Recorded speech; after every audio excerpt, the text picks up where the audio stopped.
Chers tous, chers collègues, chers étudiants, nous allons reprendre nos débats pour l'après-midi.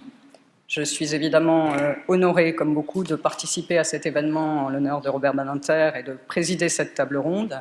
J'en remercie chacun des intervenants, ainsi que mes co-organisateurs, Myriam Benlolo, Hervé Asensio et notre chef organisateur, Pascal Beauvais, sans qui ces 3 belles journées n'auraient pas été celles que nous vivons actuellement. Ce fut une merveilleuse aventure collective de partager cette préparation et de se réunir en l'honneur de celui à qui elles sont dédiées. Cette table ronde a pour sujet justice et injustice, une vision des combats, ce qui n'est pas le moindre des sujets. Pour n'empiéter ni sur ce que vont dire les orateurs de cette table ronde, ni sur le temps de parole alloué, je vais être très brève et entrer dans le sujet par un tout petit bout de lorgnette.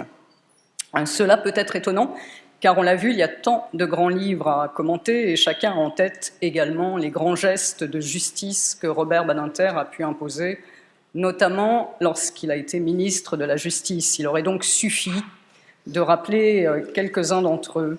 Par exemple, faire cesser l'ignorance envers les victimes de façon générale, celle d'accidents de la circulation en particulier, notamment confrontées à des délais d'indemnisation iniques que leur imposaient les assureurs, dépénaliser l'homosexualité, les vagabonds, la liste est assez longue et elle a été égrenée pendant ces journées de façon épisodiques, on peut les regrouper.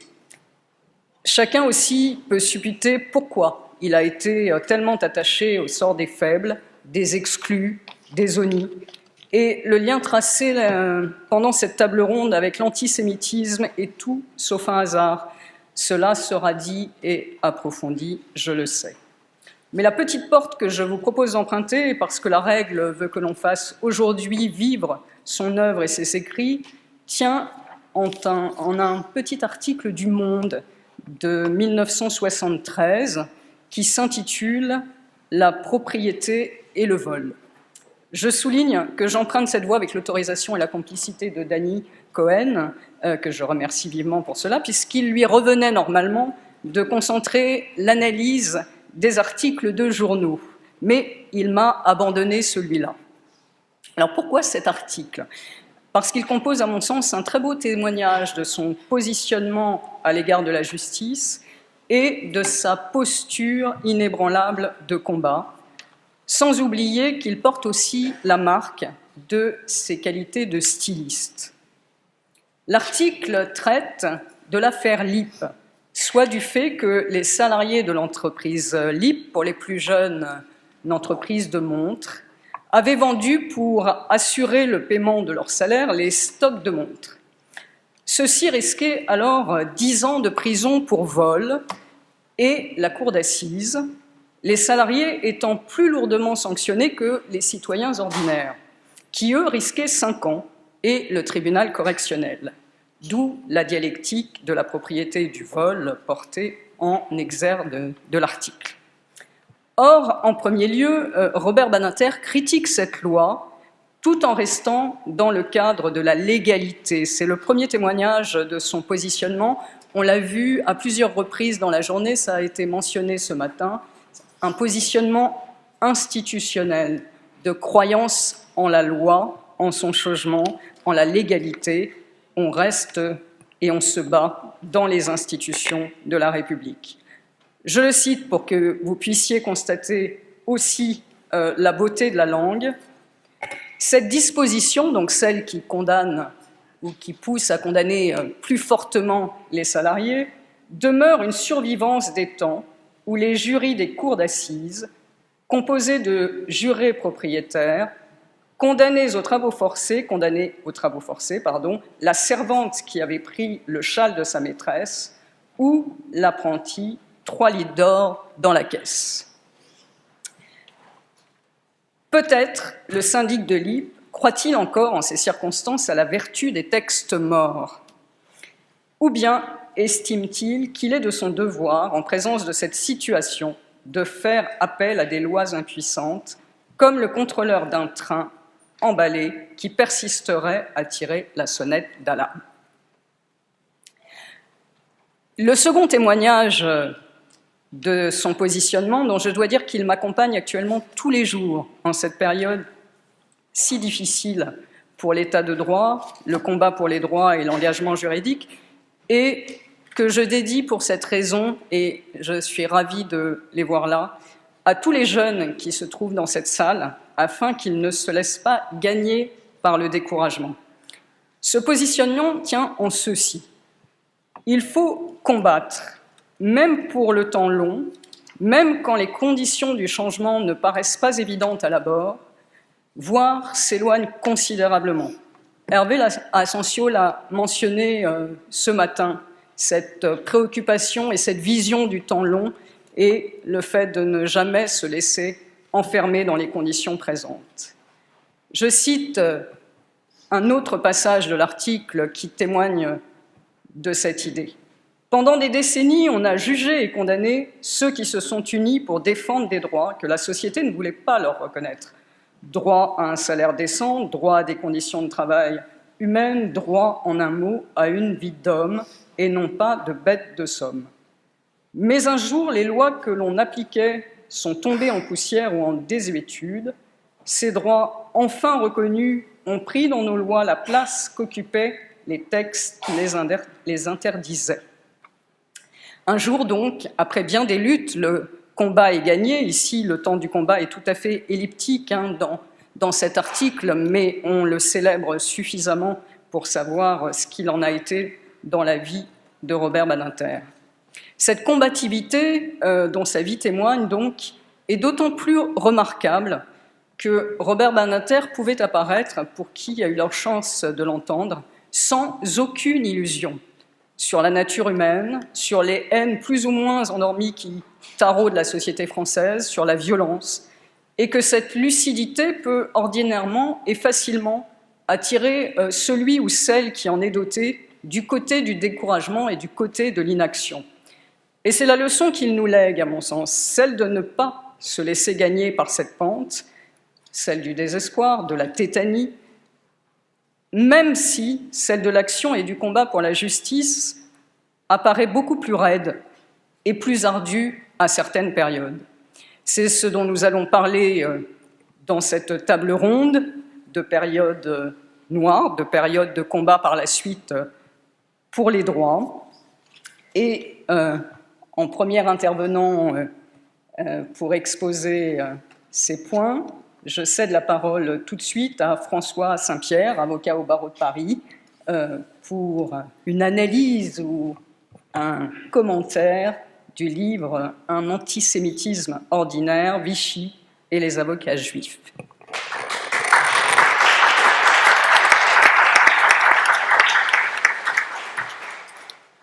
Merci beaucoup. Écoutez, ce livre est terrible. Ce n'est pas le livre le plus connu de Robert Badinter, mais c'est un livre qu'il faut absolument lire. Il a été publié en 1997, donc il y a bientôt 30 ans, aux éditions Fayard.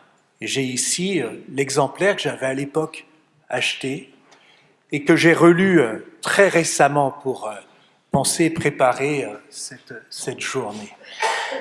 Et il m'a à nouveau vraiment bouleversé. Vous voyez, il est de taille modeste, hein, il fait 210 pages.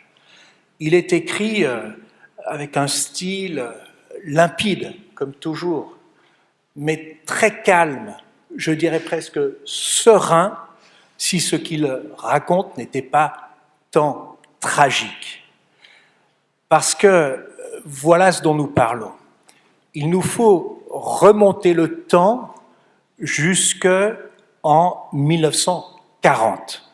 Donc ici, chacun se souvient qu'au 10 juillet 1940, la Troisième République, elle s'effondre et que dans les 2 jours qui suivent, va surgir une nouvelle forme d'État qui n'a rien de républicain ni de démocratique, c'est l'État français, avec à sa tête le maréchal Pétain.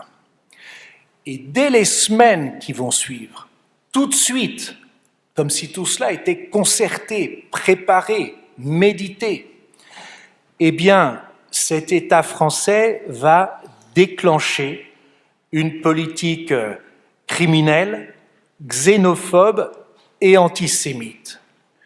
Et de cette politique-là, notre mémoire tend à s'estomper, elle est plus floue, et il est donc absolument essentiel de la raviver, de la voir en conscience. Alors, voilà ce qui s'est passé, ce que raconte Robert Badinter dans ce livre. Dès le mois de juillet, c'est-à-dire donc tout de suite, avec méthode, le régime va prendre des dispositions qu'on appelle des lois, qui n'ont rien de loi, puisqu'il n'y avait plus de Parlement. Et concernant les étrangers tout d'abord, il va décider de les exclure de la fonction publique, des professions médicales, du barreau. C'est-à-dire que toute personne qui n'était pas française de naissance, de souche, comme disent certains, n'est-ce pas, en était exclue de toute vie sociale, professionnelle, sauf, entre guillemets, dispense exceptionnelle. Nous allons en reparler. Et ce qui est terrible, c'est que Robert Badinter, avec ce style si calme, nous raconte quel fut l'accueil de ces lois discriminatoires, et notamment dans notre monde judiciaire. Les avocats étrangers ou nés de parents étrangers avaient donc été exclus du barreau. Et Robert Badinter raconte que le bâtonnier de l'époque, qui s'appelait Jacques Charpentier, a témoigné que, je cite, de nombreux avocats approuvèrent ces mesures parce que certaines professions exigent un minimum d'assimilation. Voilà quel était donc l'esprit du barreau parisien, du barreau français, en juillet 1940, lorsqu'il a fallu exclure du barreau tout avocat qui n'était pas français de souche, entre guillemets. Sauf que ça n'était qu'un début, parce qu'en septembre, en octobre, Vichy prit bien sûr l'initiative d'édicter un statut des Juifs. Et ce statut, pris d'initiative, a eu pour conséquence notamment ce que raconte Robert Badinter, d'exclure du barreau et de la fonction publique de la magistrature toute personne de confession juive, et en fait, les termes de ce statut de race juive, ce sont les termes de ce statut. Alors, ce livre est bouleversant parce qu'il nous fait vivre de l'intérieur ce qui s'est passé au barreau de Paris. Et les membres du Conseil de l'Ordre se sont donc réunis dans leur belle salle, bien capitonnée, et ils durent appliquer cette loi, ce statut. Donc, ils ont pris un par un les dossiers des avocats parisiens. À cette époque, il y en avait 3000, 3500. Et ils ont consciencieusement trié les avocats juifs des avocats non juifs, les noms suspects, et alors fouiller le dossier, vérifier quels étaient les parents, les grands-parents, demander des explications parce que ce statut des Juifs, eh bien, prévoyait des critères. Alors, ce Conseil de l'Ordre a établi une liste. Il y a eu une réticence à prendre sur soi de signer des décisions de radiation. Il était convenu que cette liste d'avocats juifs serait transmise à la Cour d'appel de Paris. Et nous avons donc les magistrats de la Cour d'appel de Paris, qui, je le rappelle, on le sait, avaient dans l'immense majorité prêté un serment d'allégeance au maréchal Pétain. Et les magistrats donc signèrent les décisions de radiation des avocats classés juifs par le Conseil de l'Ordre de Paris. Sur 3000 et quelques avocats parisiens, eh bien, il y a eu plus de 200 avocats juifs qui ont été radiés.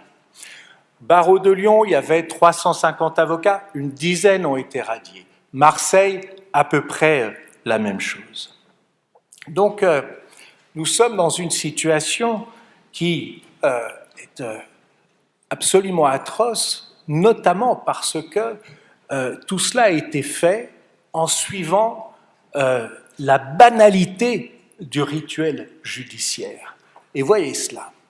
Puisque le statut prévoyait que, sauf dispense exceptionnelle, tous les Juifs devaient être exclus de ces fonctions-là, eh bien, certains ont demandé une dispense. Mais qu'est-ce que c'était que cette dispense? Sur quels critères l'accorder? Eh bien, nous avons des professeurs de droit, et Daniel Lochac a exhumé des archives ces articles-là dans les années 1980, et grâce vous en soit rendu, n'est-ce pas?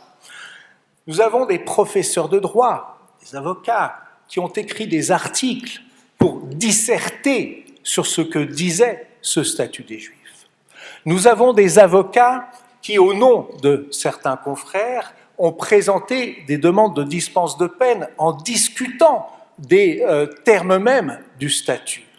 Et nous avons des juges qui ont pris des décisions pour décider d'accorder exceptionnellement une dispense et la plupart du temps de les rejeter.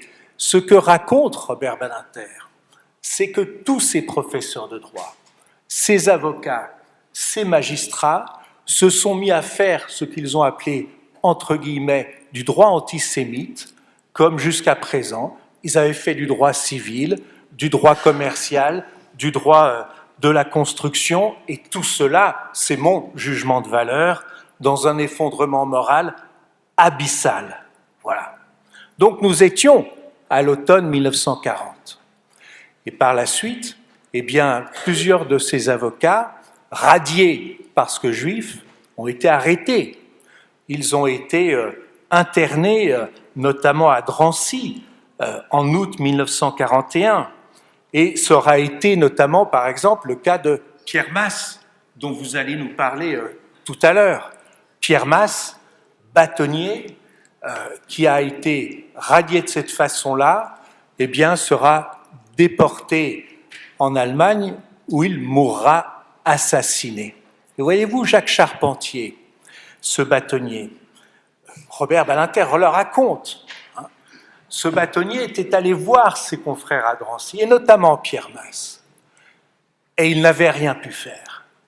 Et alors je m'interrogeais sur l'état d'esprit de ce bâtonnier, parce que voilà un bourgeois parisien qui exerce cette fonction d'avocat, qui est élu bâtonnier. Vichy s'impose, impose ce statut, et il va l'appliquer de cette façon-là. Alors, j'imagine qu'il s'est dit que, ma foi, c'était le moindre mal, qu'on allait faire au mieux pour épargner ce que l'on pouvait épargner. Je pense à Hannah Arendt, qui écrira ensuite que choisir le moindre mal, c'est choisir le mal, quoi qu'il en soit.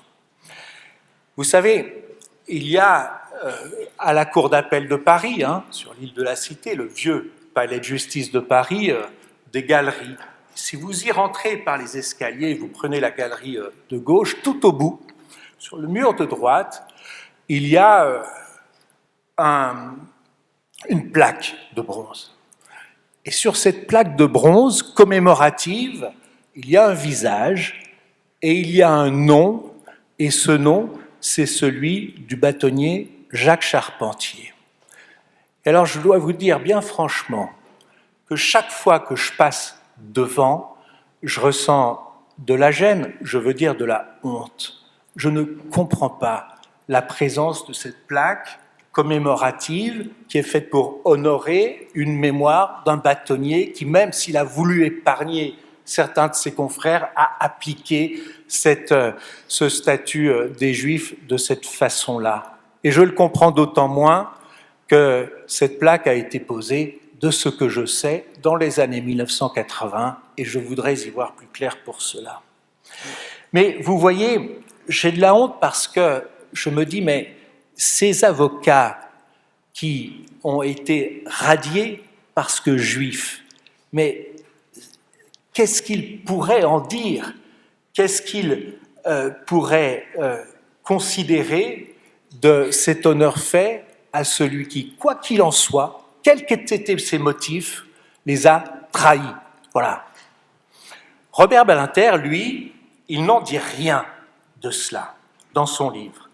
Sur le bâtonnier charpentier, il raconte les faits de la façon la plus narrative, la plus factuelle, la plus objective, mais il ne porte sur lui aucun jugement de valeur. Il ne le blâme même pas. C'est ce style d'un calme, d'une sérénité qui nous fait réfléchir si profondément à cette tragédie. Et je me dis que c'est un silence de philosophe sans illusion qu'il était, je pense, sur la valeur de ces hommes qui étaient conditionnés par leur époque. Voilà. Et qui n'ont pas réagi, mais d'un autre côté, comment ne pas comprendre qu'ils étaient effrayés par les nazis et par leurs collaborateurs, les Xavier Vallat, avocat, et Darquier de Pellepoix. Alors c'est vrai qu'il en fallait du courage pour s'y opposer en 1940, se lever, dire non et s'engager dans la résistance. Mais je comprends aussi que de la part de Robert Badinter, c'est un regard de philosophe sur notre histoire, sur l'identité de la France, pour reprendre ce titre de Fernand Braudel. Parce que lui, Robert Badinter, qui a tellement souffert dans son enfance de la persécution des Juifs, son père est mort déporté, il me semble qu'il a toujours conservé en lui cette flamme distinguant la France hideuse de Vichy de la France lumineuse de Condorcet. Dominique Rousseau nous en parlait ce matin. Et ce qui est beau, c'est que de cette France-là, il en parle. Et il nous dit ceci, c'est qu'il y a un homme qu'il a incarné en octobre 1940, et cet homme, ce fut le général de Gaulle. Et il le cite à 3 reprises à ce propos, à 3 reprises. Dès le 11 novembre 1940, c'est-à-dire aussitôt ce statut des Juifs est dicté, aussitôt ces mesures prises, de Gaulle est à Brazzaville et il va adresser un message au Congrès juif mondial pour dénoncer ces lois antisémites de Vichy, qu'au nom de la France, il va déclarer, je cite, « nul et non avenu », tout de suite. Et puis, à nouveau, le 4 août 1941, il s'adresse à l'American Jewish Congress, et enfin, à la Libération, le 9 août 1944, eh bien, il rétablit la légalité républicaine et il abroge ces lois criminelles. Ce qui me plonge dans un abîme de réflexion, car Charles de Gaulle était bien sûr issu d'une famille de droite catholique et il a su dire non à ces crimes de Vichy et incarner cette France lumineuse dont Robert Badinter est l'héritier. Alors bien sûr, les années ont passé et sortir de cette guerre, Robert Badinter est devenu celui dont nous avons entendu toutes les qualités ce matin, cet avocat, ce professeur de droit, le ministre de la Justice qui a signé l'abolition de la peine de mort en France, ce président du Conseil constitutionnel que nous honorons ces journées d'octobre. Mais en lisant ce livre, je lis l'histoire qu'il raconte, mais bien entendu, je l'entends, j'entends sa voix nous lire ce livre. Et je me dis qu'il est resté très certainement hanté toute sa vie par sa vie si dense et fructueuse, par les crimes impardonnables du régime de Vichy, que l'écriture de ce livre lui a permis de rendre justice à sa mesure à ces avocats qui ont été persécutés. Ce livre, je vous le disais, a été publié en 1997, et cette date est importante, parce qu'après la guerre, ce fut une période de reconstruction de l'identité nationale. Et il n'a pas été facile du tout de parler à cette époque d'après-guerre de ce que fut la France de Vichy, la France vichiste, pétainiste. Je vous rappelle que lorsqu'en 1971, Marcel Ophuls produit son film majeur, Le chagrin et la pitié, il provoque une dissension, une discorde. En France, il s'est vu alors reprocher très sévèrement de nuire à la réconciliation nationale. Le chagrin et la pitié peut être vu sur Arte. Il y a notamment un documentaire extrêmement intéressant récemment diffusé qui évoque l'écho reçu à cette époque par ce film. Or, 2 ans après, en 1973, c'est un historien américain, Robert Paxton, qui publie un livre capital, La France de Vichy. Et c'est Paxton qui va exhumer la réglementation, la législation antisémite de Vichy, qui va nous en faire collectivement reprendre conscience. Et en 1981, il publiera un autre livre, Vichy et les Juifs, plus exhaustif encore. Et c'est une époque très fructueuse, encore une fois, grâce à Daniel Lochac aussi. Je cite aussi Henri Rousseau, qui en 1994 publiera son livre sur Vichy, un passé qui ne passe pas. C'est une période clé de notre histoire. Vous savez qu'en 1992, le président François Mitterrand avait tenu un discours dans lequel il avait considéré que non, la République n'était pas responsable de Vichy. Il avait été hué, chacun se souvient de la colère de Robert Badinter qui défend à ce moment-là le président Mitterrand.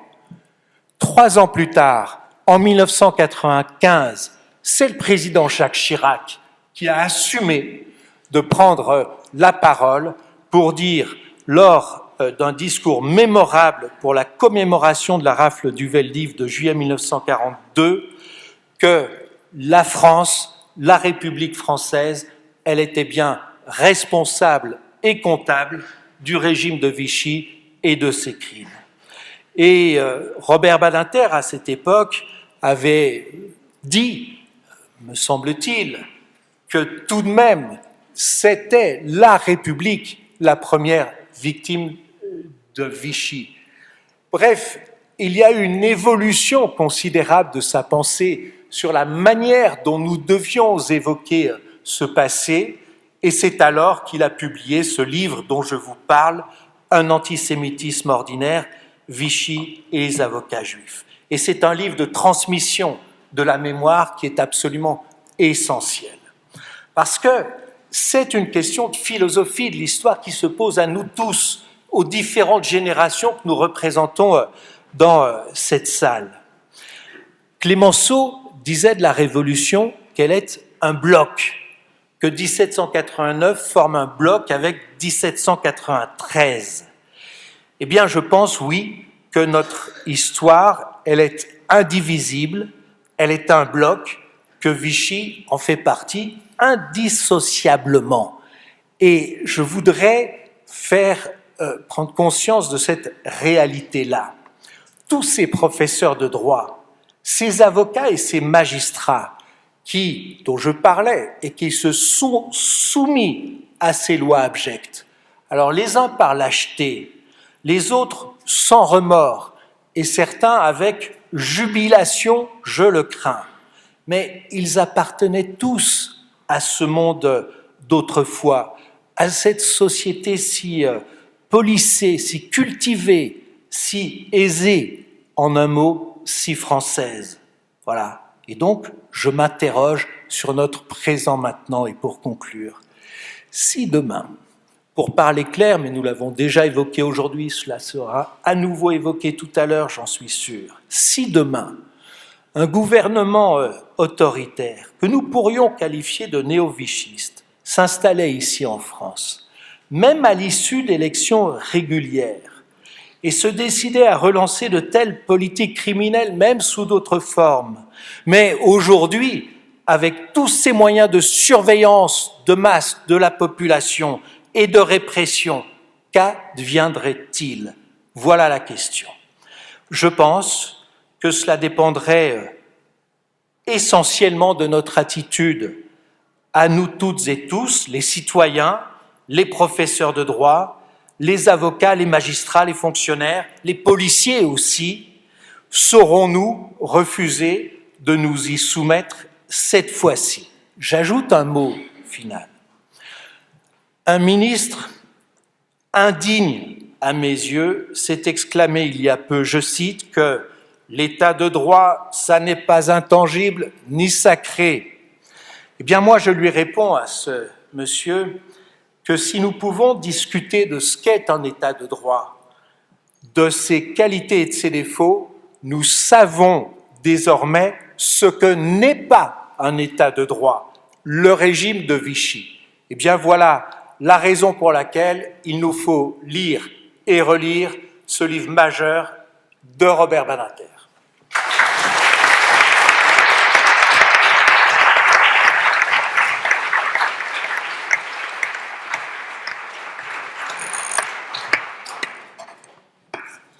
Merci beaucoup.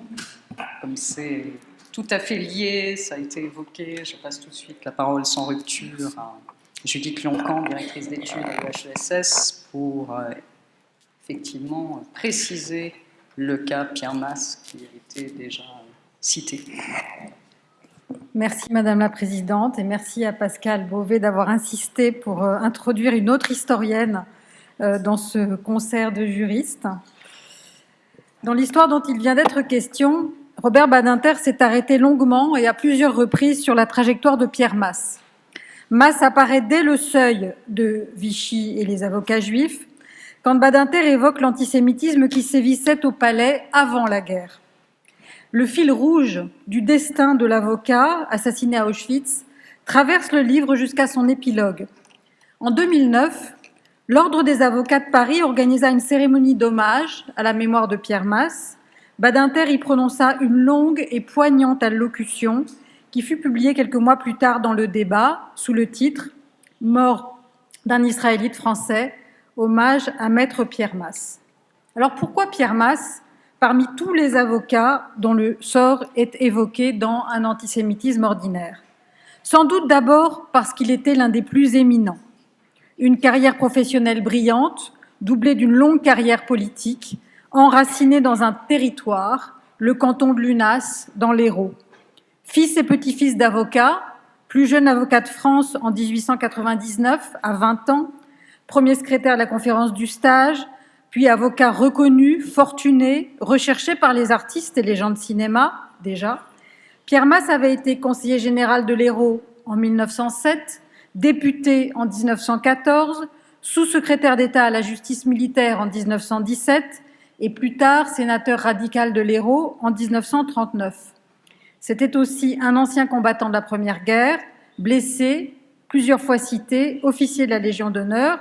Il ne lui manquait que le bâtonnat, auquel il avait été battu en 1933 au terme d'une campagne insidieusement antisémite, car il avait tout pour lui, n'est-ce pas? Mais il était riche et israélite.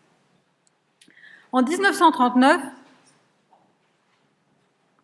Masse entre au Sénat. Et comme sénateur, en juillet 1940, il vote les pleins pouvoirs au maréchal Pétain, qu'il connaissait et qu'il respectait. Ils avaient siégé ensemble au Conseil de guerre en 1917. Il avait même été son avocat. Lourde erreur d'appréciation. Celui qui vote les pleins pouvoirs, en juillet, se retrouve quelques semaines plus tard stigmatisé comme juif par le statut dit des Juifs du 3 octobre. Le statut vise la haute fonction publique et le corps enseignant, prévoit un numerus clausus pour les avocats et interdit aux Juifs d'être officiers. Une dégradation qui rejoue une autre, celle de Dreyfus. Masse écrit une lettre devenue fameuse au maréchal Pétain. Je n'en cite que quelques phrases. « Je vous serais obligé de me faire dire si je dois aller retirer leur galon à mon frère, tué à Douaumont en 1916, à mon gendre, à mon neveu. » Et il finit. « Suis-je enfin assuré qu'on ne retirera pas rétroactivement la médaille de Sainte-Hélène à mon arrière-grand-père ? Pour conclure, je tiens à me conformer aux lois de mon pays, même quand elles sont dictées par l'envahisseur. » Ce en quoi, ici, il se trompe encore, car cette loi a été voulue et élaborée par le nouveau régime. En février 1941, les sénateurs reçurent une lettre circulaire dans laquelle ils devaient faire savoir s'ils étaient de famille juive. Deuxième lettre de Pierre Masse au maréchal. Mon premier mouvement a été de ne pas faire réponse. Il n'y a pas de juifs au Sénat. Ne font partie de cette assemblée que des citoyens français, quelle que soit leur religion. Masse continue pourtant. Mes deux grands-parents étaient de religion israélite. L'un, bâtonnier de l'ordre des avocats de Strasbourg en 1870, a tout abandonné, propriété familiale et situation, pour rester français. L'autre a été, il y a un siècle, maire de la commune de l'Hérault que je représente depuis 34 ans au Conseil général. Ces deux lettres sont citées par Robert Badinter pour illustrer le mélange de protestation, ô combien éloquente, et de légalisme profond des représentants, je cite Badinter, du judaïsme français. Je cite toujours Badinter, « protester contre la loi injuste, dignement mais discrètement, puis obéir en attendant des jours meilleurs. » Alors je me permets de mettre ici mes pas dans ceux de Badinter, en écho et en hommage. Car on peut dire quelques mots de plus sur cette lettre de février 41 que je viens de lire. La première partie de la réponse est républicaine. Il n'y a pas de juifs au Sénat. Et elle est attentive, par ailleurs, à associer le mot juif à la religion israélite par opposition à la phraséologie raciale qui organise le statut des juifs. La seconde partie de la réponse parle de l'attachement à la nation. C'est l'enracinement de son grand-père David Masse, bâtonnier de Strasbourg, l'option plutôt de David Masse pour la France en 1870, et c'est l'enracinement industriel et politique antérieur à la Troisième République de son autre grand-père, son grand-père maternel, Aaron Benjaf Simon, dit Abbé Simon, au Bousquet d'Orbe, dans l'Hérault. Attachement à la nation que l'on retrouve dans la lettre des sénateurs juifs au maréchal en mars 1941, je cite, « Nous ne formons ni une race ni un peuple, mais une part intégrante de la nation dont rien ne saurait nous séparer. » Et c'est toujours cet attachement à la nation qui est au principe de la protestation de masse en octobre 40. Face au statut des Juifs qui annule les grades militaires, c'est ici, c'est-à-dire la reconnaissance de la bravoure, c'est le sacrifice du sang en défense de la France qui est rappelé. Alors, à l'antisémitisme raciste, Masse répond en effet, dignement mais discrètement, par un rappel à la fois républicain et patriotique. Mais pourquoi Pierre Masse ? Suivons avec Robert Badinter son destin. En février 41, Masse demeure sénateur et avocat, et il plaide.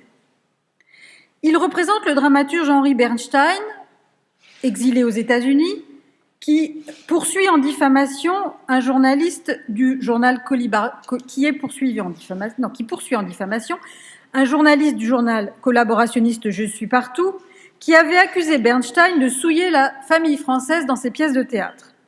Masse perd, ce n'est pas très étonnant, mais il aura plaidé. Aveuglement, imprudence, demande Robert Badinter, car les autorités allemandes s'impatientent.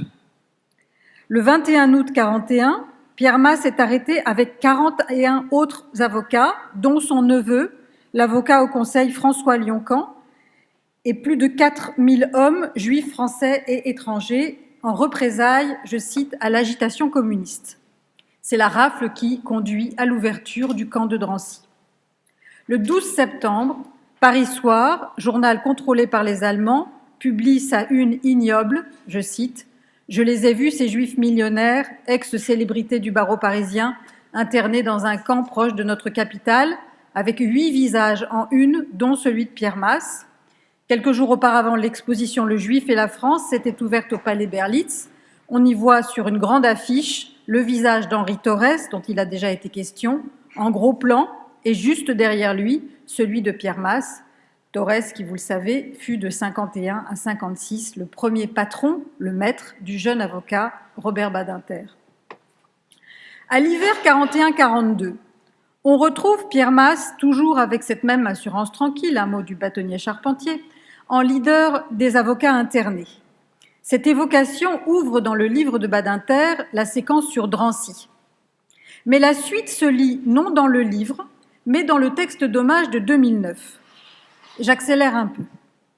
Transfert à Compiègne le 13 décembre 41, où il retrouve son frère, Roger Masse, polytechnicien et ingénieur, ancien combattant et ancien prisonnier de guerre, arrêté avec d'autres notables juifs. Nouveau transfert à Drancy en mars 42. Les deux frères, affaiblis et éprouvés, enchaînés l'un à l'autre. Pour Roger Masse, c'est un aller-retour. Il est renvoyé à Compiègne en avril, d'où il est déporté par ce qui est désormais appelé le convoi numéro 2, le 5 juin. Le cabinet du maréchal Pétain a alors cherché à faire libérer Pierre Masse. Les autorités allemandes refusent, le considérant comme particulièrement dangereux. C'est un symbole à abattre. Dernier épisode, la tentative organisée par les amis de Pierre Masse de le faire poursuivre pour un délit mineur, une plainte pour abus de blanc-seing qui le fait interner à la santé début juin 42. L'idée est d'obtenir une condamnation pénale et de le soustraire ainsi au sort des internés de Drancy. Mais le procureur de la République, Maurice Gabold, antisémite et collaborationniste notoire, refuse de poursuivre. Masse est renvoyé à Drancy, déporté le 30 septembre 42 par le convoi numéro 39 et gazé à son arrivée. Badinter termine l'hommage de 2009 par cette phrase. Presque. Pierre Masse avait 62 ans. Je pense à la sélection sur le quai, à l'arrivée. Que valait dans un camp d'extermination un vieil avocat juif, sinon son poids de cendre? Alors pourquoi Pierre Masse? Était-ce l'avocat républicain entré en politique? Était-ce l'exemplarité de cet homme qui jouissait d'une réputation professionnelle et d'une autorité morale considérable, qui représentait une des plus hautes figures du métier d'avocat? Était-ce le sort non moins exemplaire que lui avait réservé le régime de Vichy, la presse pro-allemande et les autorités d'occupation s'acharnant tout spécialement sur le juif Masse? Était-ce cette image du vieil avocat débarqué sur la Judenrampe d'Auschwitz-Birkenau? Sûrement un peu de tout. Mais il y a une autre chose que Robert Badinter a formulée comme nul autre. C'est qu'en parlant de Pierre Masse et de quelques autres, Badinter touchait à la blessure infligée par l'exclusion. Blessure. Le mot apparaît à 2 reprises dans un antisémitisme ordinaire. Et blessure indique une histoire qui n'a jamais vraiment été écrite, mais dont Robert Badinter nous montre le chemin, qui est l'histoire de l'exclusion non telle qu'elle fut conçue et mise en œuvre, mais telle qu'elle fut vécue par ceux et celles qu'elle toucha, et notamment ceux qu'on appelait les Israélites français, ces Français de vieille souche, comme Badinter les désigne, reprenant un terme qui leur était propre et qui était une manière de s'affirmer face à l'antisémitisme, face au soupçon de ne pas appartenir tout à fait à la communauté nationale. Une réponse qui ne faisait pas appel au principe républicain d'égalité des citoyens, mais bien à l'histoire commune de la nation française. Je cite Robert Badinter. « Cruelle était la blessure causée aux avocats juifs. Français de vieille souche, dont les familles enracinées depuis des lustres dans la société française s'étaient illustrées dans la magistrature, l'armée, l'université ou le barreau. L'antisémitisme, ils le connaissaient. Jusqu'au sein du barreau, ils en avaient ressenti l'amertume. Mais affronter les préjugés, voire la haine, est un défi pour les âmes fières. En revanche, qu'une loi française promulguée par un maréchal de France les déclara indignes d'exercer, les dégrada professionnellement comme on avait jadis brisé l'épée et arraché les épaulettes de Dreyfus, voilà qui constituait pour eux une douleur sans limite. Pour ces Israélites qui se pensaient et se voulaient totalement français, la souffrance était si profonde que la plupart ne s'en ouvraient qu'à leurs proches ou à leur journal. Fin de citation. Plus loin encore dans le livre, Badinter écrit cette fois à propos des magistrats juifs, exclus de la magistrature. Je le cite. « Mais qui dira la profondeur de la blessure ressentie par ceux que l'on chassait ainsi de la magistrature à laquelle ils avaient choisi de consacrer leur vie ?» Et il parle ici de Léon Lioncan, avocat général près la Cour de cassation, beau-frère de Pierre Masse, père de l'avocat François Lioncan, qui avait été arrêté avec Pierre Masse en août 1941 et qui fut déporté en septembre 1943. Léon Lioncan est aussi le père de mon grand-père, ou le grand-père de mon père Antoine, et donc mon arrière-grand-père. Un homme blessé que je n'ai pas connu, mais je crois que la blessure, j'en ai perçu, après mon père, l'écho pas si lointain. Mais qui dira la profondeur de la blessure ? Badinter se fait ici le messager d'un sentiment intime, un sentiment qu'il éprouvait sans doute au plus profond de lui-même quand il pensait à ces juristes exclus de la communauté nationale, empêchés d'exercer ce qui était pour eux bien plus qu'un métier, un devoir, un service, un idéal de justice.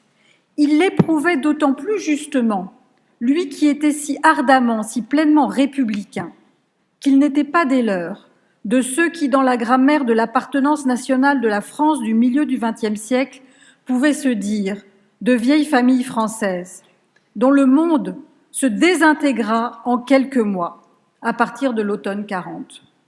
Le fils de Simon Badinter, le petit-fils d'Idis, pensait aussi aux autres, aux avocats issus de familles d'immigrés, de seconde ou de troisième génération, qui furent frappés de plein fouet par l'exclusion, la persécution, l'extermination.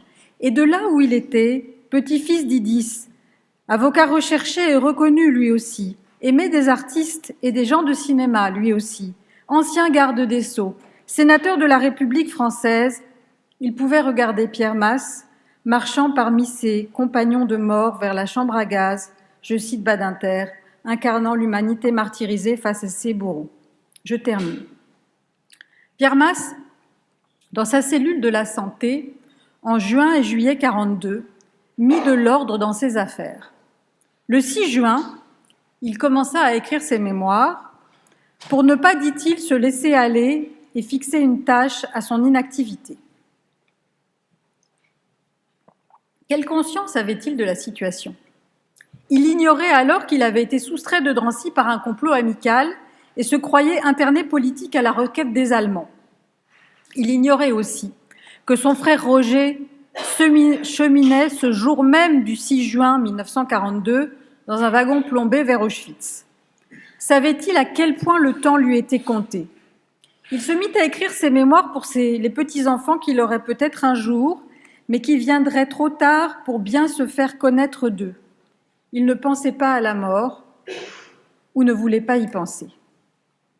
Son grand front qu'on imagine toujours serein penché sur le papier, il se met à écrire comme il préparait ses dossiers, avec méticulosité. Il ne laisse rien de côté.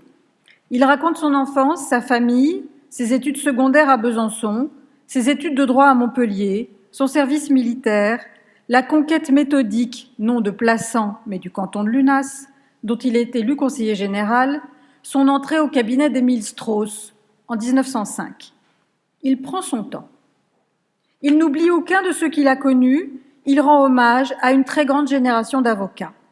La religion israélite n'occupe presque aucune place dans ses pages, c'est la place qu'il voulait qu'elle occupe dans sa vie, discrète. Aussi, ceux qui voudraient trouver dans ses mémoires la trace du contexte dans lequel Pierre Masse les rédige ne les trouveront pas. Je crois comprendre que Pierre Masse construit, patiemment, en prenant son temps, un mur entre le contexte et lui. Le mur de sa respectabilité, de son histoire familiale et professionnelle, de son attachement provincial au Bousquet d'Orbe, de sa compétence professionnelle enracinée dans la tradition. Et son texte s'arrête à l'orée du XXe siècle, quand il décrit l'hôtel particulier des Strauss, rue de Miromesnil, avec leur collection de tableaux et le salon si raffiné de Madame Strauss, née à Lévis. Ce salon où elle recevait des patrons de presse, des écrivains, des hommes politiques, quelques aristocrates et des artistes. Je cite Pierre Masse. On a beaucoup parlé du salon Strauss à propos de Marcel Proust. Je ne l'ai jamais rencontré. On sait du reste qu'il sortait peu, et à la nuit. On a beaucoup dit qu'il s'était inspiré de Madame Strauss pour le portrait de la duchesse de Guermantes. Je le croirais volontiers. Et ce sont les derniers mots des mémoires de Pierre Masse. Quelques jours plus tard, il fut renvoyé à Drancy. Le 29 septembre, il envoie une lettre à sa femme. Il lui parle de sa chambrée, des colis et des pâtisseries partagées avec des Juifs de Salonique.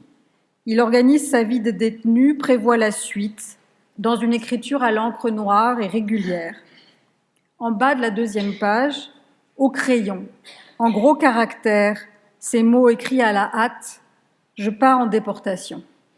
C'est le lendemain, le 30 septembre. Le monde de Proust avait vécu, et la blessure reste muette, et c'est Robert Badinter qui nous l'a fait connaître. Je vous remercie.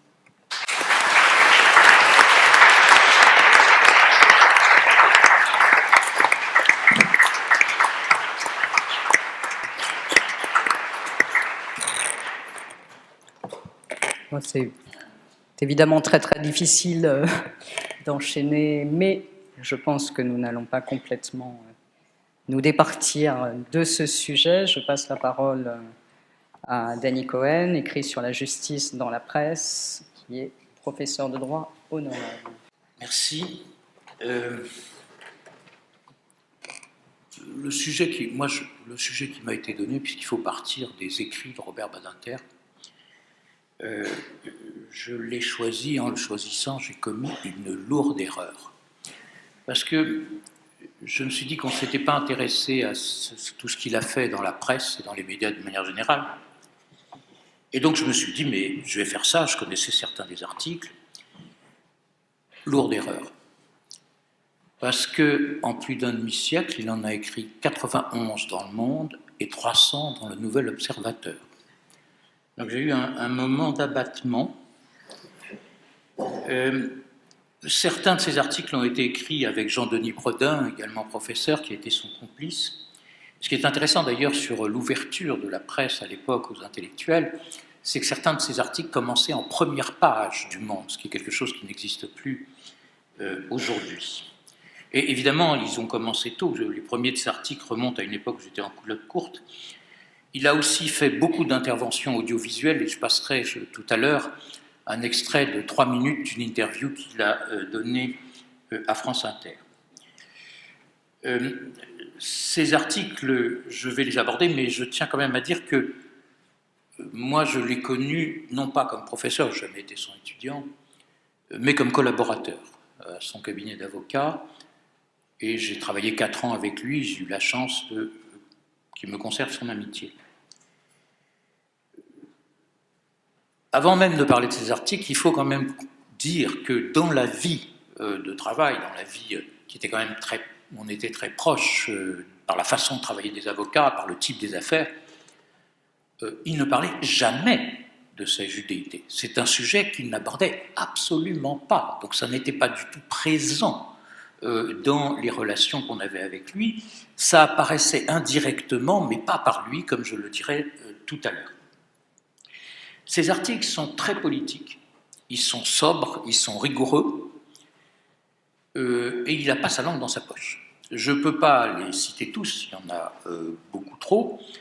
Je peux quand même conseiller à tous ceux que ça intéresse un très bel article qui est paru le 4 juin 2009 dans le Nouvel Observateur, qui s'appelle « Le piège de Guantanamo », et où il ne fait pas ce que fait tout le monde, c'est-à-dire de s'indigner contre Guantanamo, ce qui est tout à fait justifié au demeurant, mais il en fait une analyse politique d'une grande finesse. Ou un autre article qui est paru en 2002, au moment de l'élection présidentielle et qui s'intitule « S'abstenir, c'est voter Le Pen ». Dans ces articles, il y a souvent une analyse qui n'est pas seulement politique, qui est également sociologique, qui ramène peut-être à ses origines intellectuelles. Et je vais prendre très peu d'exemples. D'abord, l'exemple de l'affaire de Bruay en Artois. Pour les plus jeunes, l'affaire de Bruay en Artois, c'est l'aube des années 70, et c'est la première affaire judiciaire qui, en France, sauf erreur de ma part, est médiatisée au stade de l'instruction. Il y a un juge d'instruction qu'on voit à la télé, etc. Et donc c'est quelque chose de tout à fait exceptionnel. Et il y a une adolescente qui a été tuée, peut-être un crime sexuel, je n'ai plus tous les détails en tête, et à un moment donné, on soupçonne, en tout cas le juge d'instruction soupçonne le notaire. Et là-dessus, il y a vraiment une analyse qui est absolument... Le notaire n'avait naturellement rien fait. C'est intéressant parce que il dit... J'essaye de retrouver mon article, évidemment, je ne le retrouve pas. Oui, voilà. Dans l'imagerie criminelle, alors, certains crimes sont comme liés dans l'opinion à certains groupes sociaux. Pour elle, le gangster sera volontiers corse, le juif escroc, le nord-africain voleur. Il existe ainsi un véritable racisme du crime, dont la défense mesure parfois la pesanteur. Dans cet enfer des préjugés criminels, les distinctions de classe, comme celles de race, trouvent naturellement leur place. Les PDG trahiront leurs actionnaires, les comptables pilleront la caisse, les jeunes gens sans emploi agresseront les vieilles dames. Et il dit, dans cette imagerie criminelle, le notaire ne relève pas de la criminalité sanglante. On l'imagine volontiers abusant de la confiance de ses clients.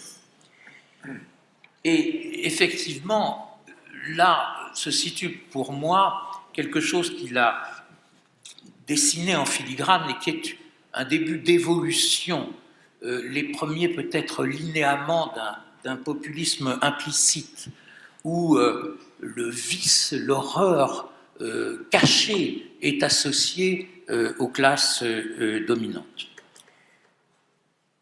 Il y a d'autres articles, il y en a beaucoup évidemment, mais ce que je remarque, c'est aussi des articles où il prend à partie des personnages politiques de manière extrêmement intéressante, où il dit que le pouvoir est appelé presque par nature à la répression, et donc c'est très vigoureux et c'est marqué, je dirais, politiquement. Il résonne en juriste et il s'affirme comme intellectuel progressiste, mais d'une totale liberté. Et là, c'est intéressant parce que je trouve que chez le personnage, au-delà de ses écrits,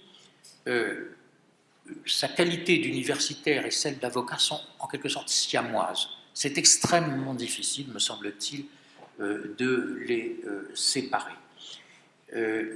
Et c'est à cet égard intéressant parce que il va signer un seul de ces articles avec comme unique mention, non pas professeur de droit, mais juif.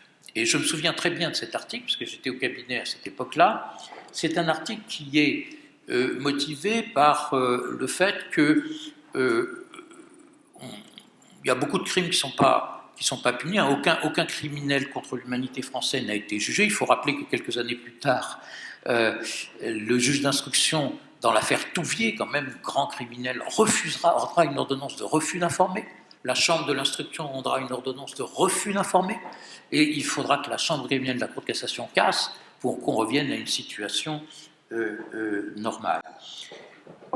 J'avais une discussion un peu vive avec lui parce que je ne trouvais pas bien du tout qu'il ait signé en mettant juif. Je lui disais, mais écoutez, vous appelez à poursuivre les crimes contre l'humanité et vous montrez qu'en même temps, vous êtes pour ainsi dire parti.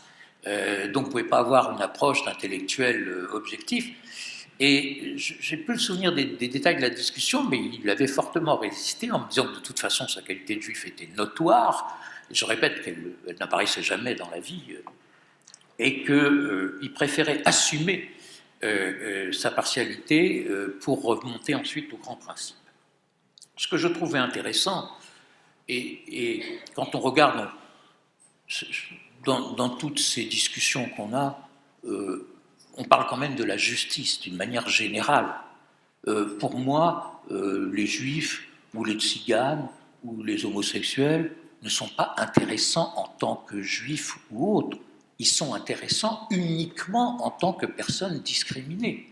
Sinon, pour moi, ils n'existent pas dans le paysage sociopolitique.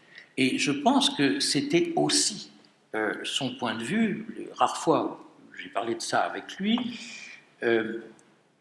la défense des personnes qui étaient des exclus, d'une manière générale, était quelque chose, si vous voulez, qui était sans solution de continuité, avec la défense de celui dont personne ne veut, le criminel dont personne ne veut assumer la défense. Et ce qui me semble intéressant aussi à cet égard, c'est que tout au long de sa vie, sur les deux versants de son existence, il réfléchissait à comment punir, comment la société punit-elle, doit-elle punir. Et évidemment, je trouve que cet aspect est central, bien qu'aujourd'hui la criminalité, la délinquance ait diminué, aussi se questionner sur pourquoi, comment punir, c'est se questionner sur pourquoi l'acte délictueux ou l'acte criminel a-t-il été commis. Et la réflexion là-dessus reste quand même insuffisante et parfois embryonnaire. Alors,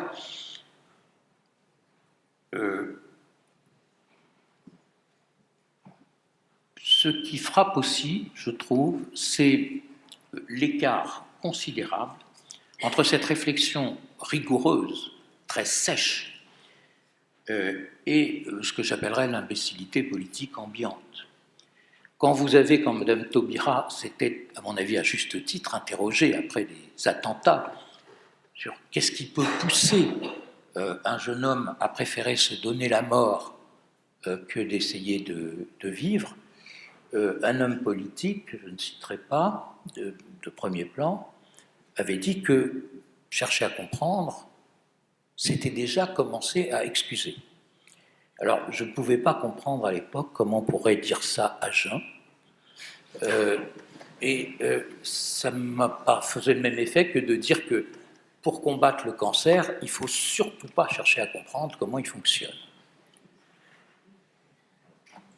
Et de ce point de vue-là, la délinquance, à l'inverse, et ça apparaît déjà dans ces articles, mais moins nettement parce que l'époque n'est pas la même, la délinquance est en réalité un tremplin pour un certain nombre de politiques dépourvues d'idées. Un chroniqueur du Moyen-Âge écrivait que les crimes de Gilles de Rais, le fameux Barbe Bleue, l'Église en avait besoin pour en être le pardon. Eh bien, moi, j'ai eu l'impression, quand M. Sarkozy était président de la République, que le crime et la violence, il en avait besoin pour en être le pourfendeur. Et d'ailleurs, quand on regarde aujourd'hui, c'est une des choses qui me désole, c'est de voir qu'est-ce qui reste de ces idées. J'ai beaucoup adhéré à ces idées, et elles me semblent, non seulement elles correspondent à ma conviction, mais elles sont rationnelles. Elles sont difficiles à réfuter, me semble-t-il. Et aujourd'hui, certes, il reste l'abolition de la peine de mort, il reste l'action pour les victimes, il a quand même été le premier dans ce domaine, il reste le droit de recours devant la Cour européenne des droits de l'homme. Tout ça, c'est des acquis, l'absence de discrimination envers les homosexuels, mais sur le plan de la répression, sur le plan de la politique pénale, si tant est qu'il y ait une politique pénale de la part de nos gouvernements, on est dans une période extrêmement répressive. Les peines prononcées sont considérablement plus lourdes que quand j'étais jeune avocat. On est le dernier pays d'Europe occidentale, le dernier dont la population carcérale continue à croître et de manière absolument affolante. il y a une hystérie carcérale en France. Donc ça, c'est quand même quelque chose qui est totalement désespérant par rapport à tous les efforts qu'il a faits. Mais ce que je veux aussi souligner, c'est qu'on l'érige aujourd'hui en statut du commandeur, ce qui est, encore une fois, paradoxal, si, compte tenu de ce que je viens de dire, du sort de ses idées. Je signale au passage qu'il avait supprimé le délit d'association de malfaiteurs, que la droite s'est empressée de remettre, et dont certains aujourd'hui se plaignent très vivement. Or, ils ont insisté pour le remettre, et ils veulent même l'élargir. Donc c'est tout dire. Je voudrais rappeler aussi qu'il était détesté. Et non seulement à l'époque où on travaillait avec lui, et je pense que aussi bien Antoine que Jean-Yves Dupeux s'en souviennent très bien, il y avait un climat d'adversité, de violence. On s'amusait entre collaborateurs, parce qu'il n'y avait pas encore de mail, hein, au sac de courrier qui arrivait le matin, à essayer de reconnaître à l'enveloppe les lettres anonymes. À la fin, on ne pouvait pas parce qu'il y avait écrit juif socialiste, Badinter juif socialiste, on se disait, ah, c'est peut-être pas un client, ça. Et il y avait cette. Et moi, je me suis toujours demandé pourquoi il excitait une telle haine. Alors, naturellement, il y avait ses idées, parce que c'était des idées progressistes. Mais il n'y avait pas que ça. Il y avait deux phénomènes supplémentaires, me semble-t-il. Le premier, c'est que j'ai vu, dans mes premières années d'avocat, quelque chose qui était un phénomène nouveau, qui se répand de plus en plus, malheureusement, et qui, me disait-il, n'existait pas quand il avait prêté serment. Lui a prêté serment d'avocat en 1950, c'est l'assimilation de l'avocat à la personne qui défend. On a envie de dire, attendez, le criminel, c'est pas moi. Et donc, là-dessus, ça ajoutait à l'animosité à son endroit. Et puis, je me suis toujours dit qu'il y avait aussi peut-être encore autre chose, qui était que par son intransigeance, son envergure, sa hauteur de vue, il renvoyait un certain nombre de personnages politiques à leur médiocrité abyssale. Et ça, on ne lui pardonnait pas. Alors, ça a continué quand il était garde des Sceaux, et ça a continué après qu'il ait quitté le ministère de la Justice. Ça a continué très longtemps. Alors, je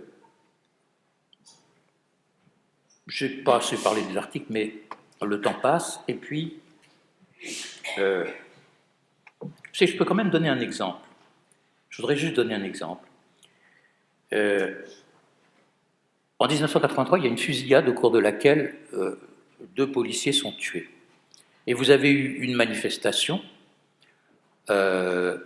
devant les fenêtres de la chancellerie, où 3000 policiers, avec M. Le Pen d'ailleurs, sont venus faire le salut nazi sous ses fenêtres.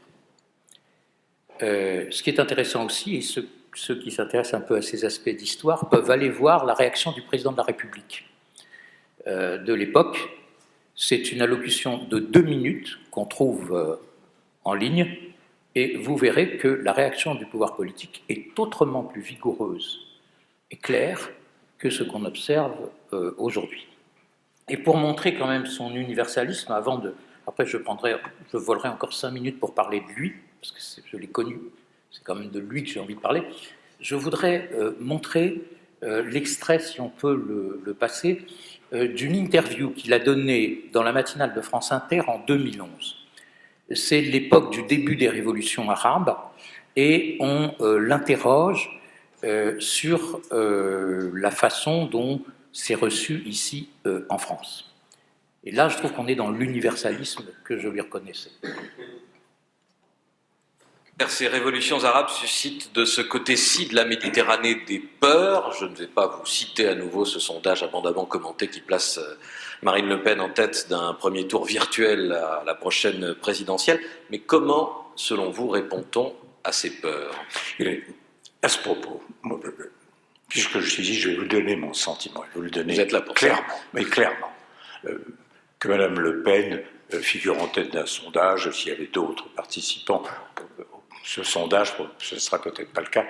Ce qui est certain, c'est qu'il faut bien mesurer que depuis trop longtemps, et en particulier dans les dernières années, la politique française, et particulièrement celle conduite, je le dis, depuis les quelques dernières années, aboutit à ceci. À la faveur du rappel constant, délinquance, insécurité, immigration, et, pourquoi ne pas le dire, musulmans, on arrive. Je rappelle qu'il y a en France à peu près 6 millions de musulmans, dont la plupart sont des citoyens français. On arrive à isoler, à stigmatiser ou à ce qu'ils se ressentent comme tels des millions de Français. Et moi, ça me révolte. J'essaye un instant de me mettre à leur place. Le principe de la République, c'est l'égalité de tous. Le peuple français, je me souviens encore de ce considérant du Conseil constitutionnel dans notre cas, disant composé de citoyens français sans aucune distinction de race, de sexe, de religion, sans aucune distinction. À quoi tous ces colloques sur l'identité aboutissent? À quoi ce qu'on nous prépare sur on camoufle ça, islam et laïcité? Sinon, à chaque fois, à donner le sentiment à ces femmes et ces hommes qu'ils sont mis à part. Une espèce de ghettoisation morale. C'est insupportable. Et il est temps d'en finir avec cela. Alors que Mme Le Pen en tire les profits, c'est évident. Le national-populisme triomphe à travers toute l'Europe. Il suffit d'aller à Bruxelles, au Parlement européen, pour le mesurer. Mais que, ici même, on s'obstine. On veuille toujours dire « Ah, mais il y a ci, mais il y a ce détail, mais… » Non. Pensons à ces millions qui sont nos compatriotes, qui sont musulmans, qui ont le droit de vivre comme les autres et qui n'aspirent qu'à cela. Eh bien oui, il y a une délinquance dont une partie. Et alors ?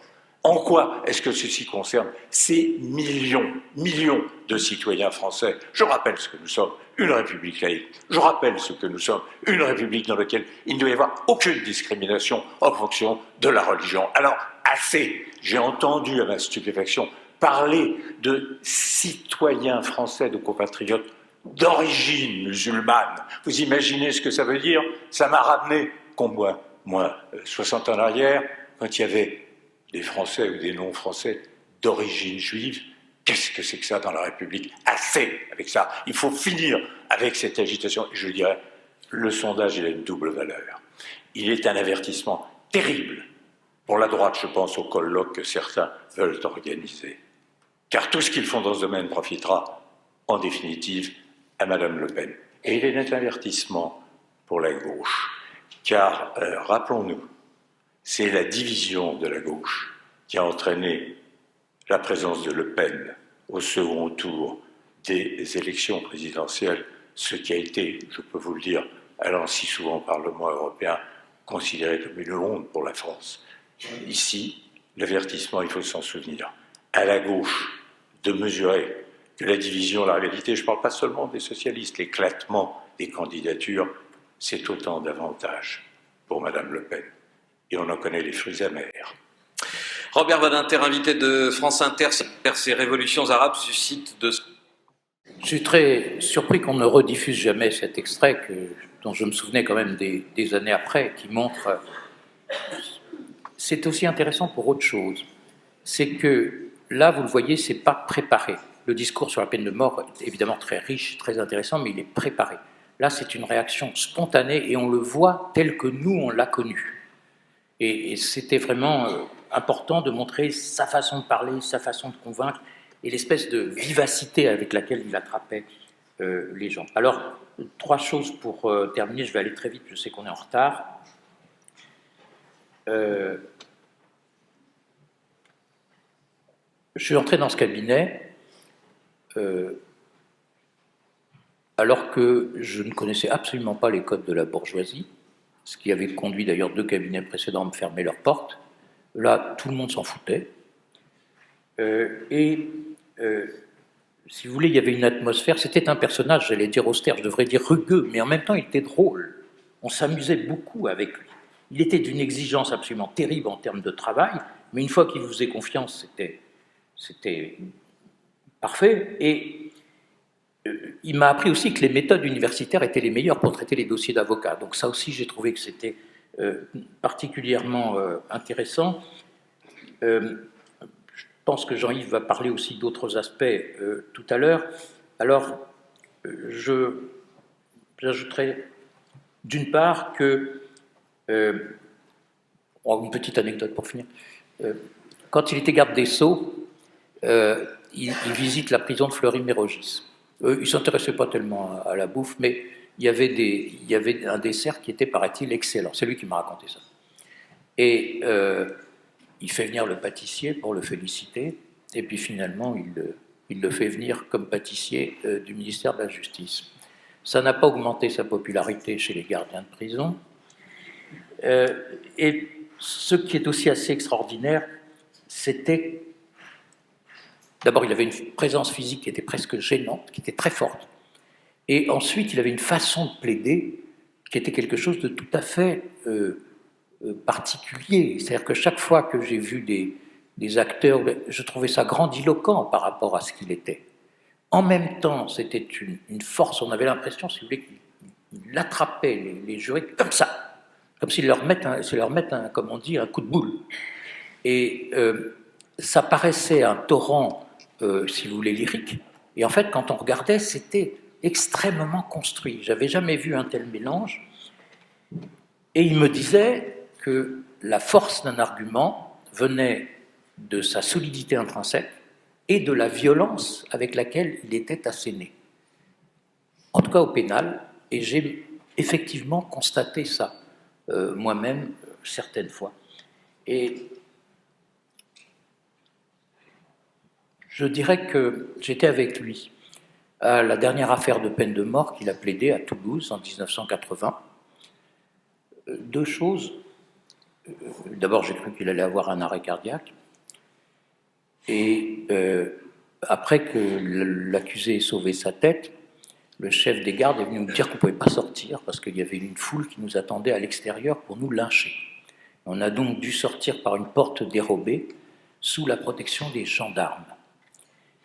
Et la deuxième chose qui a trait également à cette affaire, c'est que pendant le délibéré du jury, qui a duré assez longtemps, au bout d'un moment, je ne le voyais pas. Je ne sais pas pourquoi, je me suis inquiété. Et je commençais à chercher, à ouvrir des portes. Et j'ai ouvert une porte un truc comme ça, qui était sur le côté, que je n'avais pas remarqué. Et là, il y avait deux gendarmes. Il y avait Garceau, qui jouait sa tête. Et je voyais de dos Badinter qui avait sa tête contre le front de cet homme et qui avait croisé ses mains derrière sa nuque. Je suis ressorti et ça m'avait beaucoup frappé. Et je voudrais terminer en disant une chose, c'est que dans l'Égypte des pharaons, il y avait un dicton qui disait qu'un humain avait deux morts. La mort biologique, à laquelle nous sommes promis, et une deuxième, plus définitive, si je puis dire, qui venait quand mourait la dernière personne qui parlait de lui. J'espère que ce moment arrivera tard et que je ne le verrai pas.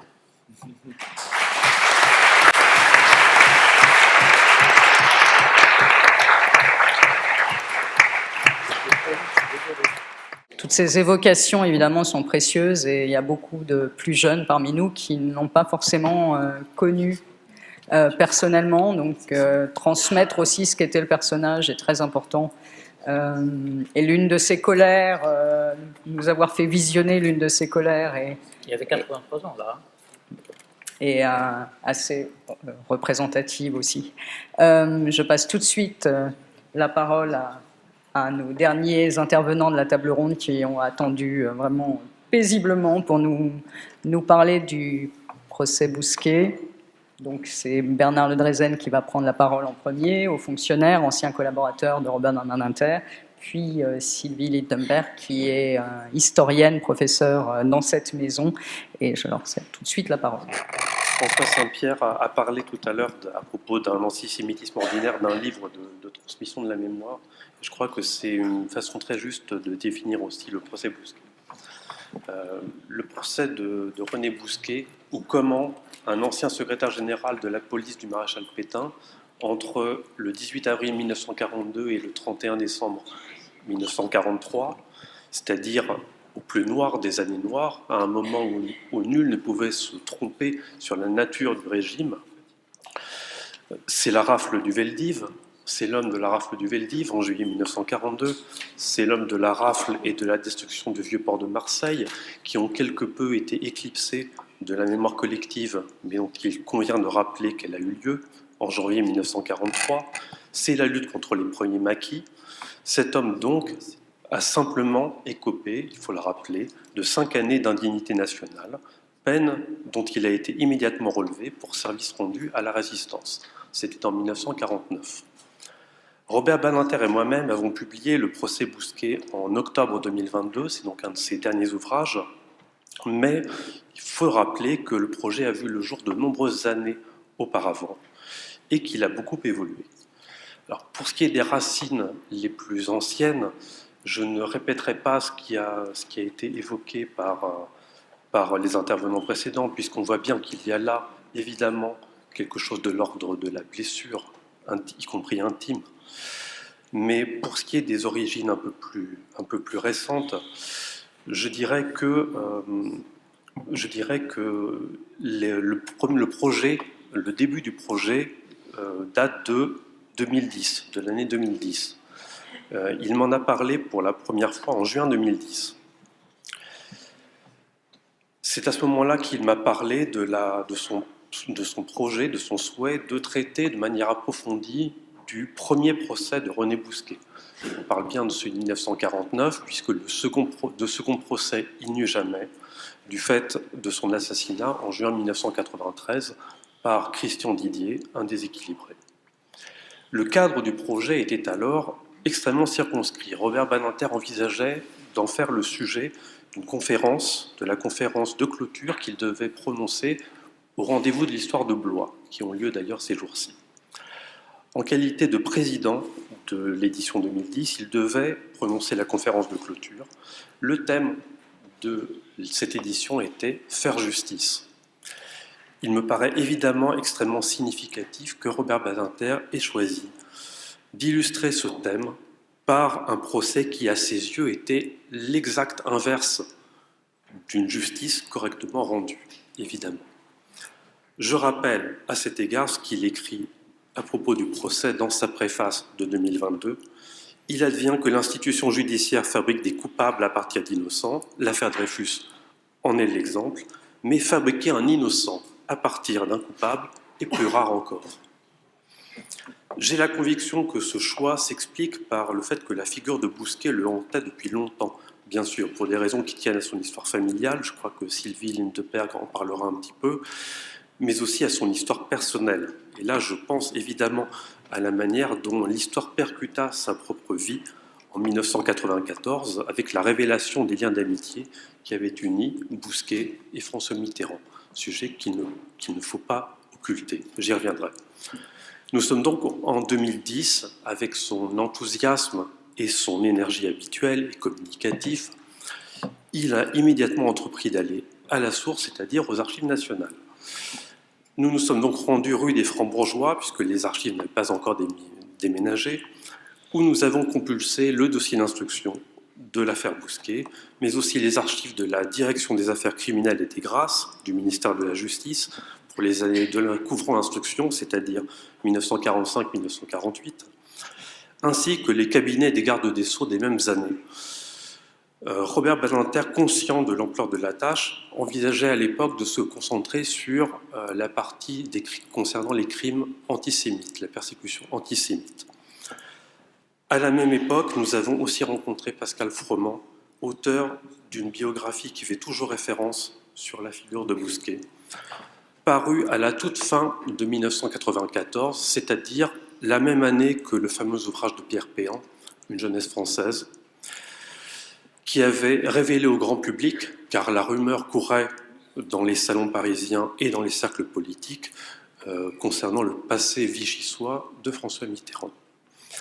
C'est d'ailleurs Pascal Froment, il convient de le rappeler, qui avait exhumé La photo terrible, publiée dans le journal Le Point en 1994, sans que personne à l'époque ne reconnaisse René Bousquet. La photo, la fameuse photo où l'on voit François Mitterrand attablé à Latché avec René Bousquet. Très rapidement, Robert Badinter avait compris que le procès Bousquet méritait d'être traité d'une façon beaucoup plus approfondie que ne le permettait le cadre d'une simple conférence. C'est la raison pour laquelle il avait modifié le sujet de son intervention à Blois, qu'il consacra en définitive au thème suivant, justice et histoire. Le sujet central de cette intervention de 2010 est les relations pas toujours faciles entre les magistrats et les historiens. Mais aussi, ce qui me permet de faire une transition avec le propos de Sylvie Lindeperg, les archives judiciaires et l'attention particulière qu'il y avait portée lorsqu'il était garde des Sceaux. On pense bien sûr à la loi de 1985 tendant à la constitution d'archives audiovisuelles de la justice pour les procès présentant une portée historique, mais encore les lois mémorielles, la loi Guesso, la loi sur le génocide arménien, ainsi que le procès que Robert Forisson lui avait intenté et perdu en 2007. Du projet de départ reste tout de même dans cette conférence, qu'on peut d'ailleurs écouter en podcast. Elle est disponible sur YouTube et sur Radio France, sur l'appli Radio France, quelques références au procès Bousquet. Évoquant la constitution progressive de la notion de crime contre l'humanité et surtout l'émergence de cette notion comme une clé de lecture fondamentale de l'histoire de la Seconde Guerre mondiale, Robert Badinter fait mention des minutes du procès dont il rappelle qu'elles existent, qu'elles sont complètes, qu'elles figurent dans les archives nationales.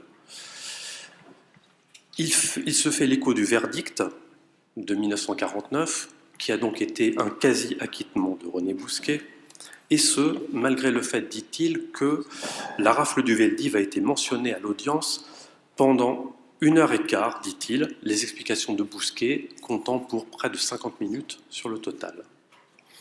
Il conclut ainsi « C'est vous dire l'immense intérêt qu'apportaient les juges et l'accusation à cette question. » L'orateur Robert Badinter, que nous avons été un certain nombre à connaître et dont il a été question dans ce colloque, écrivait et réécrivait à l'infini les interventions qui comptaient le plus pour lui, mais il lui arrivait aussi, il était aussi un improvisateur hors pair.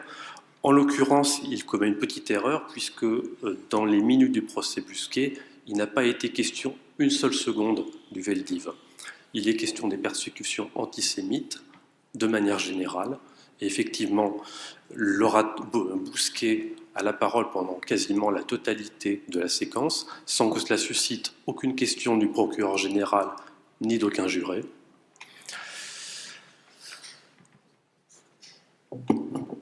On s'en doute, Robert Badinter avait été particulièrement scandalisé par cette partie de l'audience, au point qu'il avait pris lui-même la peine de chronométrer le temps qui avait été consacré à la question de la déportation des Juifs pendant le procès. C'est quelque chose qui l'avait profondément marqué.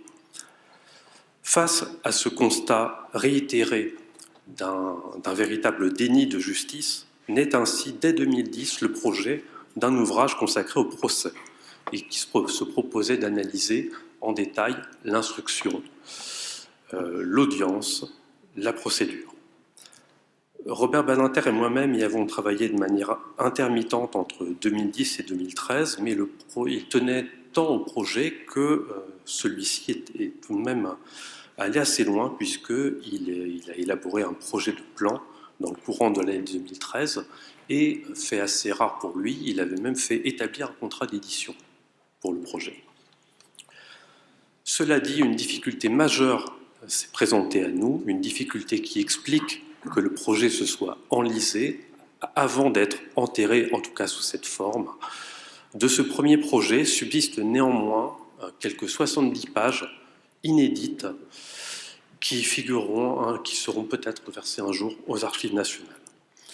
L'obstacle en réalité n'était autre que celui auquel s'était déjà heurté un certain nombre d'historiens avant nous, y compris d'abord et avant tout Pascal Froment, qui avait travaillé 4 ans sur la question pour écrire son livre.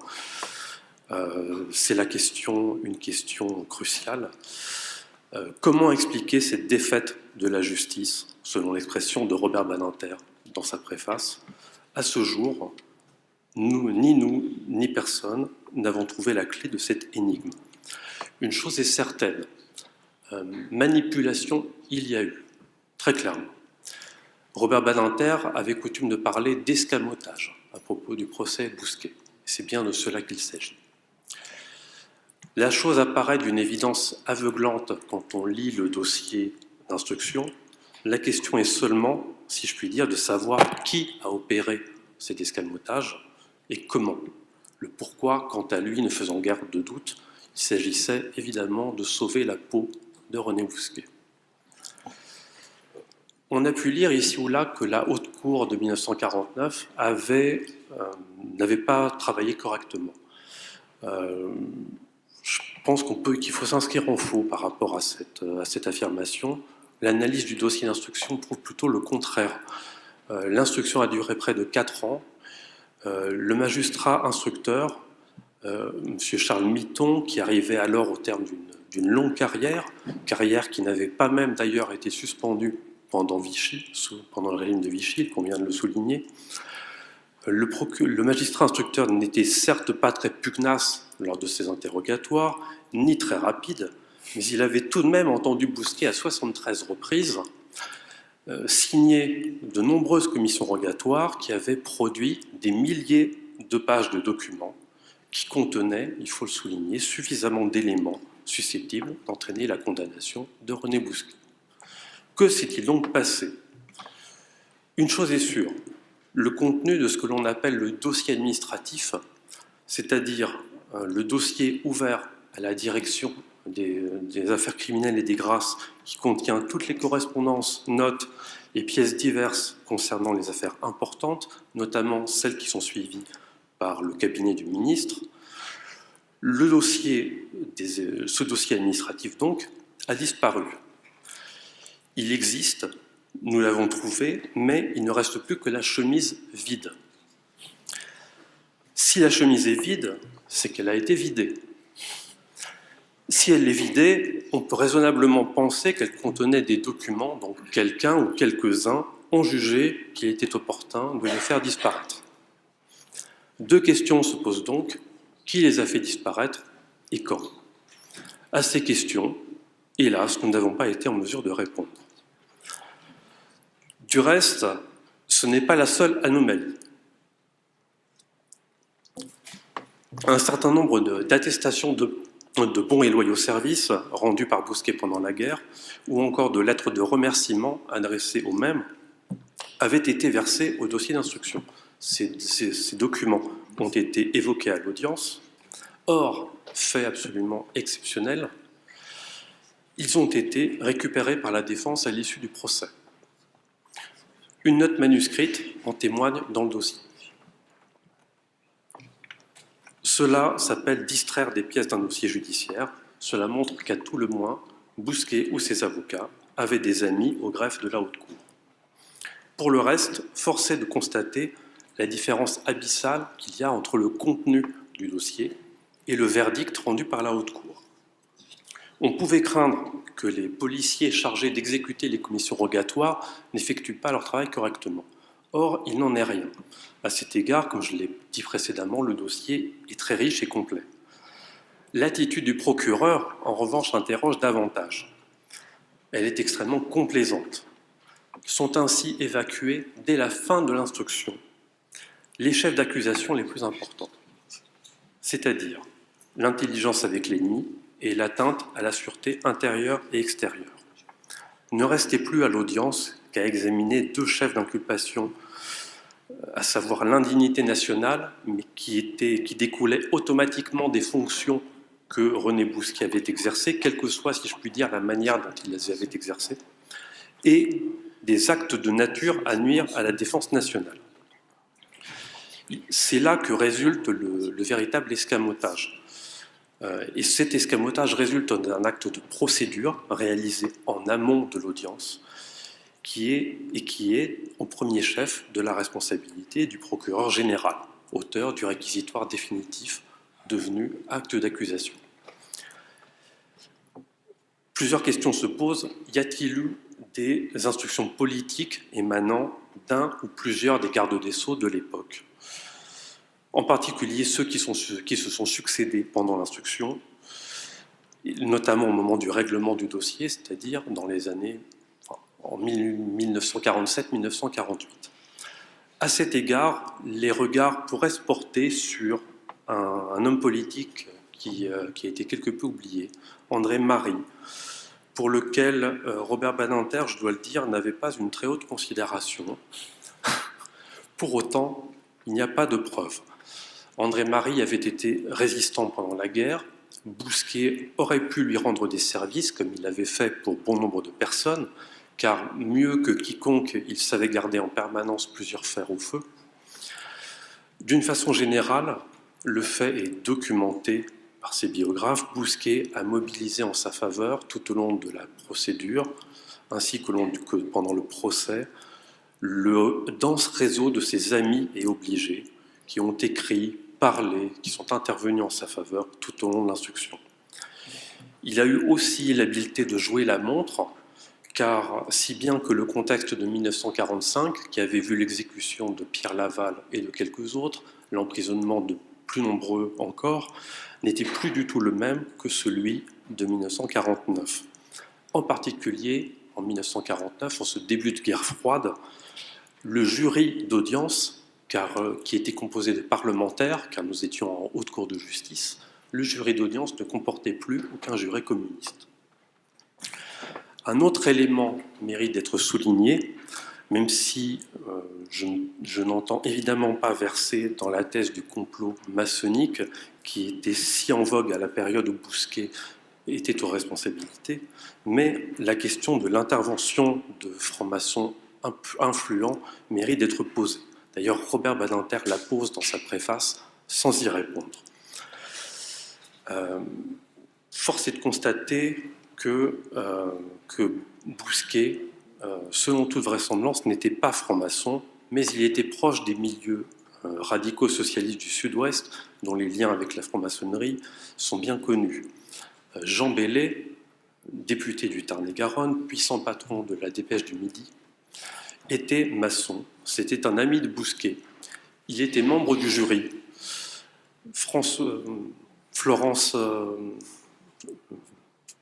Madame Froment explique en détail comment Jean Bellay avait beaucoup œuvré auprès de son groupe pour être désigné comme juré à la haute cour.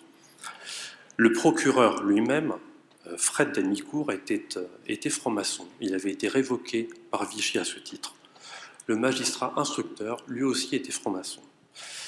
Or, aussi bien dans ses fonctions de préfet de la Marne au début de la guerre que dans ses fonctions de secrétaire général à la police, Bousquet a toujours manifesté une certaine mansuétude vis-à-vis des francs-maçons, ce qui n'allait pas de soi, loin de là, à cette époque, on le sait. Il avait notamment, en tant que secrétaire général à la police, dissous la police antimaçonnique, le fameux service des sociétés secrètes. Les interventions de Bousquet en faveur des francs-maçons sont maintes fois rappelées durant l'instruction. Elles sont lourdement soulignées durant l'audience. Il y a là aussi un faisceau de présomption. Mais, constatons-le, cela ne fait pas une preuve définitive.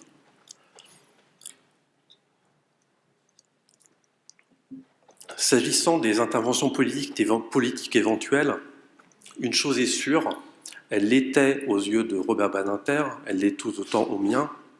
Contrairement à ce que certaines personnes pourraient être tentées de penser, la main de François Mitterrand n'est pour rien dans l'acquittement de René Bousquet en 1949. Bousquet et Mitterrand ne se sont connus que bien plus tard, dans les années 1950, alors que Bousquet avait déjà reçu le véritable brevet de résistance que constitue l'arrêt de la Haute Cour. J'ai dit l'importance pour Robert Badinter du projet d'ouvrage, que l'importance du projet d'ouvrage sur Bousquet était certainement liée à l'affaire Bousquet-Mitterrand. Il est sûr que les révélations d'amitié entre Bousquet et Mitterrand ont été une blessure profonde pour Robert Badinter. Je sais que l'idée d'avoir potentiellement côtoyé Bousquet dans des meetings du Parti socialiste le perturbait profondément.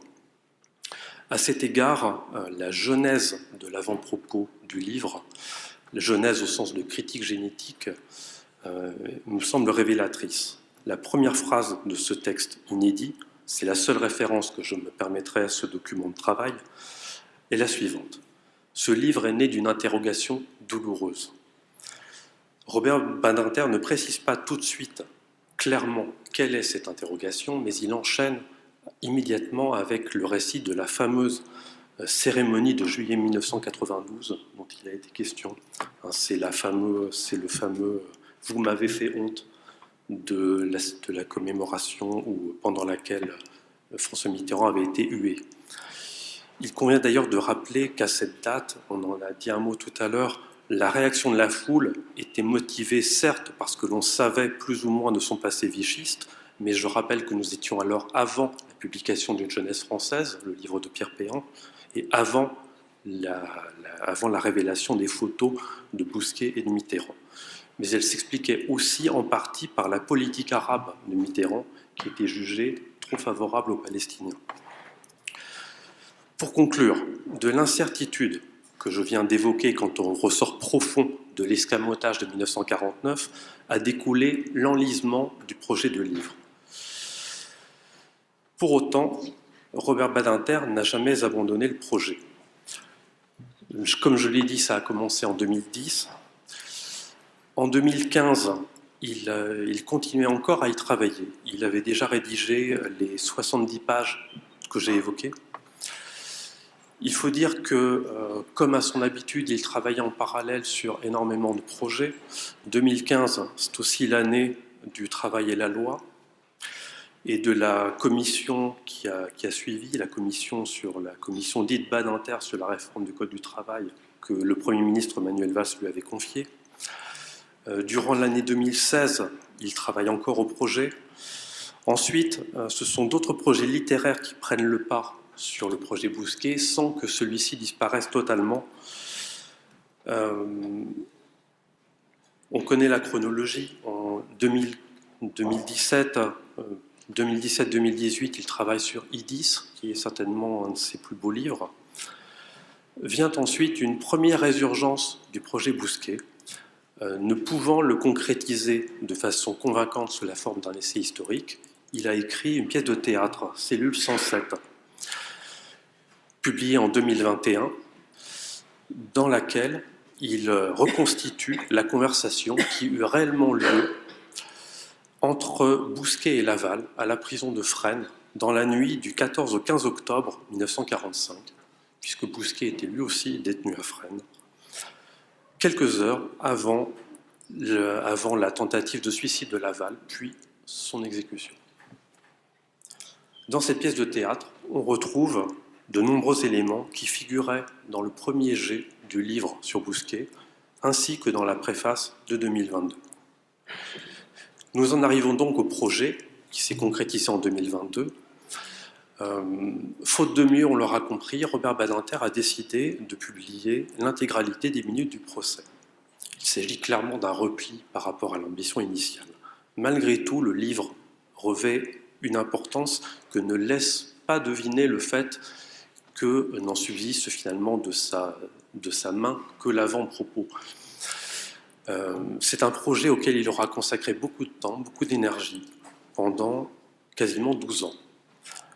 Ensuite, et c'est là l'essentiel, parce qu'il permet à qui le souhaite désormais d'accéder à ce qui constitue un document historique de première importance, jusque-là réservé aux chercheurs, car, mis à part les chercheurs, qui va faire une demande de consultation aux Archives nationales.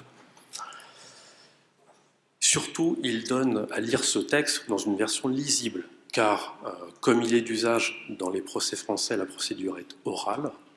Les pièces, les sténographes qui prenaient en note et qui transcrivaient les débats n'avaient pas accès aux pièces, ce qui explique qu'il y avait énormément de coquilles, d'erreurs, notamment dans les noms propres, ce qui rendait le document quasiment inexploitable. Robert Badinter avait donc à cœur de donner une version lisible de ce texte important. Voilà pourquoi c'est un livre qui a compté dans les dernières années de Robert Badinter et pour lequel je suis extrêmement content de lui avoir prêté mon concours. Voilà ce que je souhaitais vous dire.